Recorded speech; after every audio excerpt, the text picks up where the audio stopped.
Hi, welcome to our channel where we share the most intriguing stories. I never thought I'd have to fight for something that was rightfully mine, but when I arrived at the land my uncle left me, I found construction crews hard at work on my property. And when I demanded answers, they told me the impossible. My land had already been sold by the HOA. It all started with a phone call from my lawyer informing me that my late Uncle George had left me a vacant plot of land in Fairview, a quiet, upscale suburban neighborhood known for its pristine lawns, cookie-cutter houses, and, most importantly, an aggressive homeowners association. Uncle George had always been a bit of a rebel, the kind of man who despised rules and refused to let anyone tell him how to live his life. It didn't surprise me that he had never joined the HOA. He always told me that property rights were sacred and that no one, not even an overzealous community board, should have the power to dictate what a person could do with their own land. At the time, I didn't give much thought to the inheritance. The plot was just sitting there, untouched, with no immediate need for me to do anything about it. I had my own life, work deadlines, bills, and the general chaos of adulthood. The land was mine legally, but in my mind, it was just a technicality, something I'd deal with when I had time. That was my first mistake. About 6 months later, I finally carved out a weekend to drive up to Fairview and check on the property. I wasn't expecting much, maybe some overgrown grass, a few weeds, and the kind of silence that accompanies an abandoned lot. But the moment I turned onto the street, my stomach twisted into a knot. Something was wrong. A massive construction sign stood at the front of what should have been my vacant land. Workers in hard hats moved with purpose, operating heavy machinery and laying the foundation for what appeared to be a new residential development on my property. I slammed on the brakes and jumped out of my car, my pulse hammering in my ears. A large banner flapped in the wind displaying the words, "Willow Creek, Luxury Townhomes by Brixton Development." My land, my inheritance, was no longer a quiet, untouched lot. It was now an active construction site. I stormed up to the nearest worker, a guy in an orange vest with a clipboard in hand. "Hey, what the hell is going on here?" I demanded, barely able to keep my voice steady. The man glanced up, barely sparing me a look before returning to his clipboard. "Sorry, sir, this is an active construction zone. You'll need to stay back for safety reasons." "Active construction zone," I scoffed. "This is my land. What are you building here?" The worker frowned, finally looking up. I think you're mistaken. This lot was sold to Brixton Development by the Fairview Homeowners Association. They've owned it for months now." My heart stopped. My skin went ice cold. "Sold?" My voice barely came out. The worker gave me a look that suggested he had better things to do than entertain some confused guy questioning reality. "Yeah. Brixton Development purchased this land from the HOA and got all the permits approved. Now, if you don't mind, I have work to do." I didn't move. I couldn't. My brain was struggling to process the insanity of what I had just heard. The HOA sold my land. It didn't make any sense. My uncle had never signed the property over to them. He hated HOAs. There was no way in hell he had willingly handed it over, and yet here I was, staring at construction equipment tearing up the ground that belonged to me. There had to be a mistake. Clenching my fists, I turned away from the site and marched straight back to my car. There was only one place to get answers. I was going to the HOA office, and someone was going to explain to me exactly what the hell was going on. I drove straight to the Fairview HOA office, barely able to contain my anger. My knuckles were white against the steering wheel, my mind racing with 100 different scenarios. There had to be some kind of mistake, maybe a clerical error, some mix-up in paperwork. Surely no one had the legal authority to sell my land without my knowledge or consent. The HOA office was nestled in the middle of the pristine neighborhood, a small but elegant brick building with a well-manicured lawn and a sign that read, "Fairview Homeowners Association, preserving the community since 1998. I clenched my jaw at the irony. Preserving, more like stealing. As soon as I stepped inside, the cool air conditioning did nothing to chill my boiling frustration. The place was eerily quiet, the type of silence that only exists in offices where self-important people thrive on making others miserable. Behind the main desk sat a woman in her late 40s, with a tight blonde bob and a smug expression that screamed power trip. A gold-plated nameplate on her desk read, "Karen Wells, HOA President." Of course, Karen looked up from her computer, offering me a plastic smile, the kind that barely concealed the underlying condescension. "Good afternoon," she said smoothly. "How can I help you?" I stepped up to the desk, barely able to contain the storm brewing inside me. "You can start by explaining why there's a construction crew on my land." Her expression didn't change, but I caught the subtle flicker of amusement in her eyes. She leaned back in her chair, folding her hands neatly in front of her. "Oh, you must be Mr. Collins." The fact that she already knew who I was made my stomach churn. "Yes," I snapped. "And I'd like to know why the HOA thinks it has the right to sell property that doesn't belong to them." Karen sighed, tilting her head like she was about to explain something to a particularly slow child.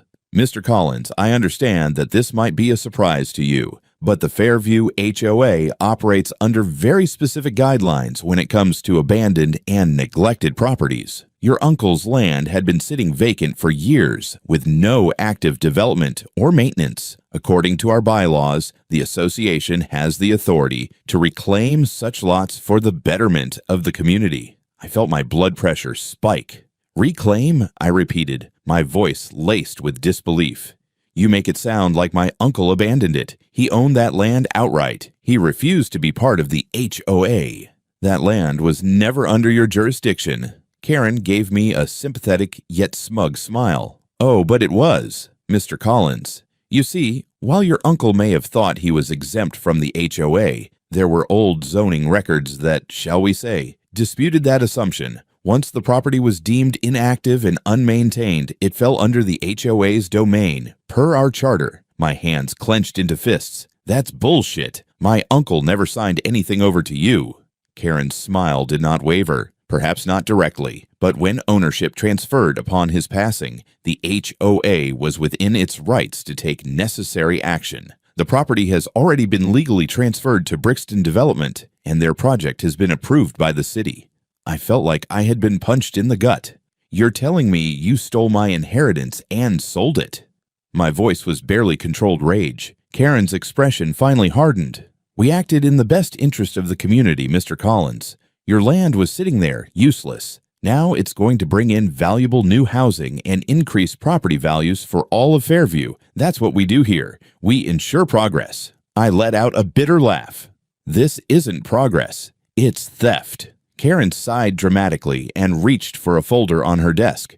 "Mr. Collins, I don't know what you're hoping to accomplish here, but I can assure you that this matter is settled. You can take it to the courts if you like, but I'd advise you not to waste your time." She slid the folder across the desk toward me.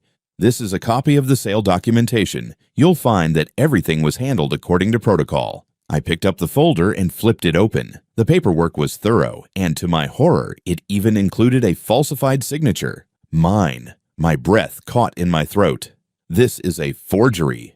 Karen shrugged, completely unfazed. "Then prove it." That was it. That was the moment I knew. I wasn't just dealing with overreach or a bureaucratic nightmare. This was deliberate, calculated fraud. I slammed the folder shut. "You haven't heard the last of this." Karen simply smiled, leaning back in her chair with disgusting confidence. "I'll be looking forward to it."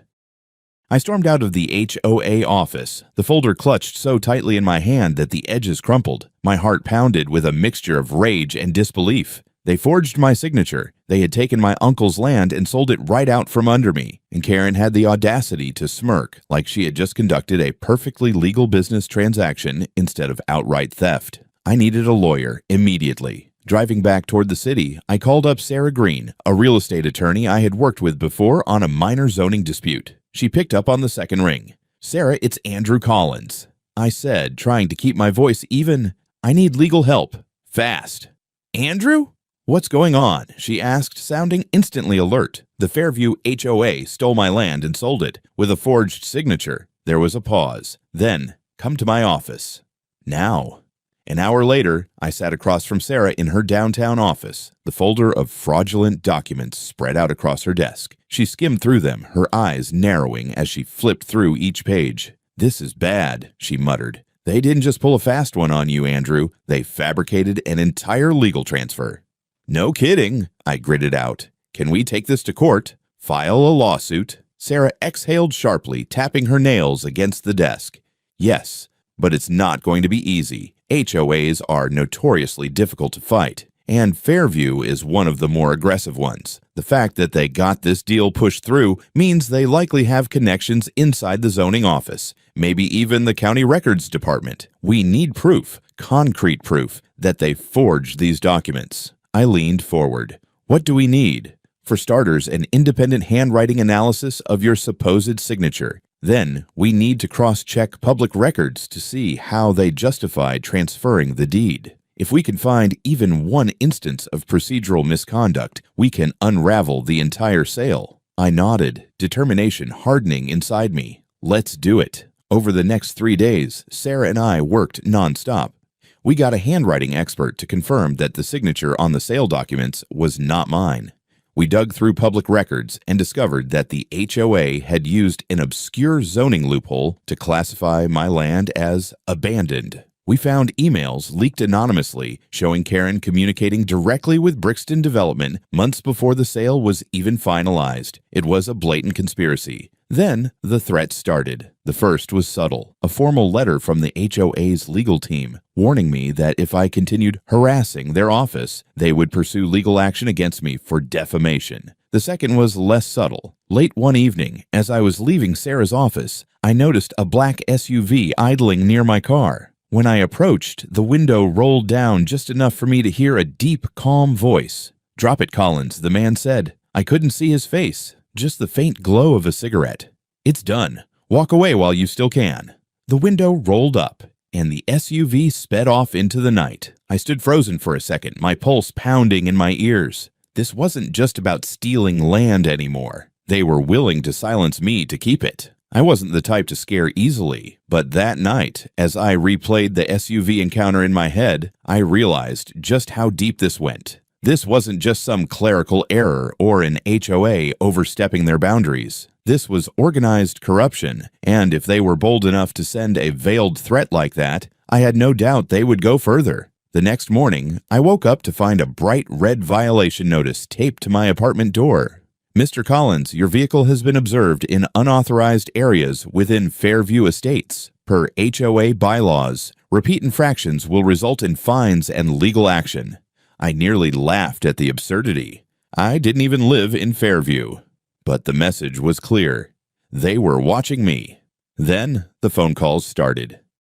At first, it was from anonymous numbers. Silence on the other end, the kind of thing meant to make me uneasy. Then came the more direct approach. My employer received an email from someone claiming I was under investigation for fraud. The wording was just vague enough to sound official, but my boss saw right through it. "Who the hell did you piss off, Andrew?" he asked, shoving his phone in my face. "The worst kind of people," I muttered, already forwarding the email to Sarah. By the third day, I noticed the same black SUV circling my apartment complex. It would park across the street for hours at a time, engine running. When I walked outside, the driver would tilt his phone slightly as if taking pictures. That night, I installed security cameras around my apartment. I wasn't going to be caught off guard. Then, my bank account froze. When I checked online, my card was declined due to suspicious activity. A quick call to my bank revealed that multiple fraudulent transactions had been attempted using my information. Someone had filed a false fraud claim against me, trying to lock me out of my own finances.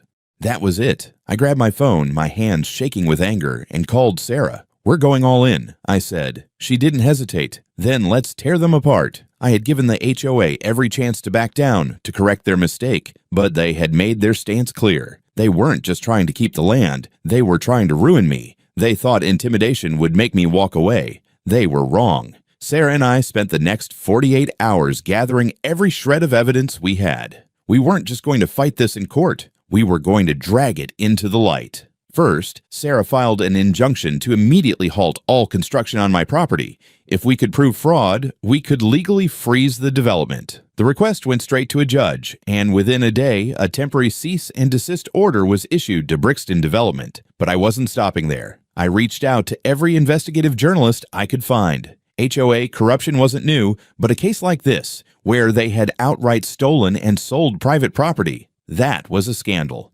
And the media ate it up. By the next morning, a headline was splashed across local news sites. Homeowners Association caught in property theft scheme, victim fights back. It wasn't just local journalists who took interest. A major real estate blog picked it up, and within hours, HOA watchdog groups started digging into Fairview's past. And what they found was even worse than I expected. Fairview HOA had a history of shady dealings. They had fined homeowners into foreclosure, seized properties under the guise of unpaid dues, and resold them to investors. My case was just the latest in a long line of abuses, and now the world was watching. Karen's response was immediate. I got a cease and desist letter that afternoon, warning me of defamation and threatening a lawsuit if I didn't stop speaking to the press. I laughed and sent it straight to my lawyer. If they wanted a war, they had one. The courtroom was packed. Word had spread quickly, and now everyone wanted to see Fairview HOA face the consequences of their corruption. Journalists lined the back rows, their cameras poised. Residents of Fairview, many of whom had probably feared the HOA for years, watched with cautious curiosity. Even members of the city zoning board had shown up, likely wondering how deep this scandal was about to go. I sat next to Sarah, my hands clenched under the table. Across from us, Karen Wells sat with her expensive legal team, her expression carefully neutral, but I could see it in her eyes, the flicker of nervousness. She wasn't in control anymore. The judge, a sharp-eyed woman with decades of experience, called the session to order. "Mr. Collins, your counsel may proceed." Sarah stood, smoothing her blazer. "Your Honor, the evidence in this case is overwhelming. The Fairview HOA illegally seized my client's property, forged documents to authorize its sale, and profited from this fraud. Today, we will prove beyond a doubt that this was not a mistake, but a deliberate, calculated scheme." She walked toward the judge's bench and handed over the first batch of exhibits. A certified forensic report proving that the signature on the deed transfer was forged. City zoning emails exposing how Karen had pushed through approval for the development months before the sale was even finalized. Bank statements revealing suspicious payments between Fairview HOA and Brixton Development. "Let's talk about that last point," Sarah continued, her voice steady. "A financial audit uncovered a $50,000 payment from Brixton Development to the Fairview HOA, categorized as a community enhancement fund. However, none of this money was reported in the HOA's public financial disclosures. Tell me, Ms. Wells, where did that money go?" Karen's lawyer immediately objected, but the judge overruled. Karen cleared her throat, feigning confusion. "That was a routine development fee." Sarah slammed down another document. "No, it wasn't. Because if we compare it to Fairview's previous transactions, we'll see that no other developer has ever paid a community enhancement fund. This was a bribe. Ms. Wells." A murmur rippled through the courtroom. Karen shifted uncomfortably, but Sarah wasn't done. She gestured toward the door. "And to confirm that, we've subpoenaed an expert witness, a former Fairview HOA board member who resigned over these exact unethical practices." The doors swung open, and in walked Paul Matthews, a former HOA treasurer. He looked nervous but determined. The moment he sat down, Sarah wasted no time. "Mr. Matthews, can you tell the court why you resigned from the Fairview HOA?" Paul hesitated, then sighed. "Because I saw what was happening. Karen and the other board members were using loopholes to seize properties. They targeted homes with elderly or absentee owners, knowing they wouldn't fight back. They forged violations, imposed massive fines, and when owners couldn't pay, they took the land. Then they'd sell it off, often to pre-selected developers like Brixton." Gasps echoed around the room. Karen's face turned ghost white. Sarah pressed forward. "And you saw this happen firsthand?" Paul nodded. "Yes, and when I objected, I was, let's just say, encouraged to leave." The judge narrowed her eyes at Karen. "Ms. Wells, do you have anything to say?" Karen opened her mouth, but nothing came out, because in that moment she knew she was finished. The courtroom was silent, the weight of the testimony hanging thick in the air. Karen sat frozen, her carefully composed mask beginning to crack. Her lawyers whispered furiously, but she didn't seem to hear them. She knew, we all knew, that her empire was collapsing in real time. The judge exhaled sharply, tapping her gavel once. Given the gravity of these allegations and the compelling evidence presented, this court finds sufficient cause to proceed with formal fraud charges against the Fairview HOA and its leadership. That was it. The moment the words left the judge's mouth, a wave of voices broke out across the courtroom. Gasps, murmurs, hushed conversations. The reporters in the back furiously typed away, already crafting their headlines. Fairview residents exchanged looks, some shocked, some vindicated. I even caught one older man shaking his head and muttering, "About damn time." But Sarah wasn't done. She rose from her chair, her voice crisp. "Your Honor, my client also seeks immediate restitution. The fraudulent sale of his land must be nullified, and Brixton Development must halt all construction immediately." Brixton's lawyer, a man who had been quiet up until now, finally spoke up. "Your Honor, my clients acted in good faith, believing they were purchasing land legally transferred to them by the HOA. If any wrongdoing occurred, it was entirely on the part of Fairview HOA." Sarah's lips twitched into a knowing smirk. Good faith? She placed another document on the table. Then why did Brixton's CEO, Roy Davidson, exchange multiple emails with Ms. Wells 6 months before the land was ever listed as abandoned? We have the records right here. Proof that Brixton was in on this scam from the very beginning. The color drained from the lawyer's face. The judge frowned, glancing through the documents. Then she turned to Brixton's counsel. "If this is true, your clients may also be liable for damages." Roy Davidson, the CEO of Brixton Development, had been sitting smugly behind his legal team, but now he was pale as a sheet. His company had just walked into a legal disaster. He stood up suddenly. "Your Honor, Brixton Development had no knowledge of the forgery. We are willing to negotiate a settlement with Mr. Collins." I looked at Sarah, and she nodded slightly. We had them cornered. The judge considered for a moment, then slammed her gavel. "Effective immediately, the sale of the property is nullified. All construction must cease. A separate hearing will determine financial penalties and possible criminal charges against Fairview HOA and its leadership." That was it. We won. Karen sank back into her chair, her face blank with shock. I could see it in her eyes. She had spent years controlling people, wielding HOA bylaws like a weapon, and now she was powerless. As I stood to leave, Karen suddenly snapped out of her daze. She turned to me, her expression venomous. "You think this is over?" she hissed under her breath. "You have no idea who you just made an enemy of." I smiled, the first real smile I had in weeks. "Oh, I think I do," I said, my voice calm, "and I think you just lost." With that, I walked out of the courtroom, a free man, with my land back and the HOA in ruins. The victory should have felt sweeter. I had won. My land was mine again, the fraudulent sale had been overturned, and the corrupt HOA was facing criminal charges. But as I walked out of that courtroom, the weight of the past few months settled onto my shoulders like an iron cloak. This fight had cost me. It had started as a legal battle, but it had turned into a war of attrition. The sleepless nights, the threats, the paranoia of constantly looking over my shoulder, all of it had taken its toll. My name had been dragged through the mud, my finances had been frozen, and my reputation had been put through the ringer. Even though I had come out on top, I knew I had made powerful enemies. Over the next few weeks, the hammer fell hard on Fairview HOA. The entire board was dissolved under court order. Karen was formally charged with fraud, conspiracy, and falsification of documents. She was facing serious jail time. Several homeowners filed lawsuits claiming they had been illegally fined or threatened into selling their properties below market value. Karen, once untouchable, had been stripped of her power. She tried to fight back, but with all the evidence against her, even her expensive legal team abandoned her. The last I heard, she was selling her house to cover legal fees, a fitting end for a woman who had spent years dictating property values to others.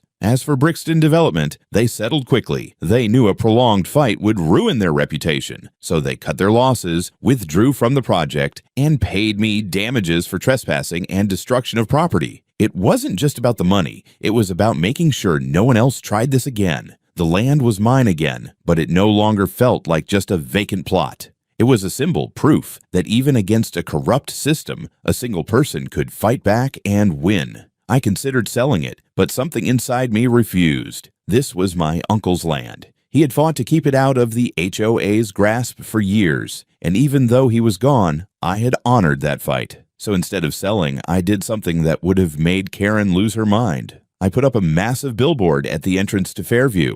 This land is not under HOA control. Private property trespassers will be prosecuted. A final middle finger to those who had tried to take it from me. Winning didn't mean walking away unscathed. Even after Karen was out of the picture, even after the HOA was restructured with new leadership, I still caught glimpses of watchful eyes in the neighborhood. Some residents still saw me as the troublemaker who had destroyed community order. But others thanked me. Quietly at first, shaking my hand at the grocery store, sending anonymous emails about their own horror stories with the HOA. Some even invited me to speak at community meetings to help expose the deeper corruption that existed in HOAs across the country. I realized then that this fight had never been just about me. It was about standing up for everyone who had ever been bullied, threatened, or cheated by those in power. And if I had to go through all of it again, I'd do it in a heartbeat.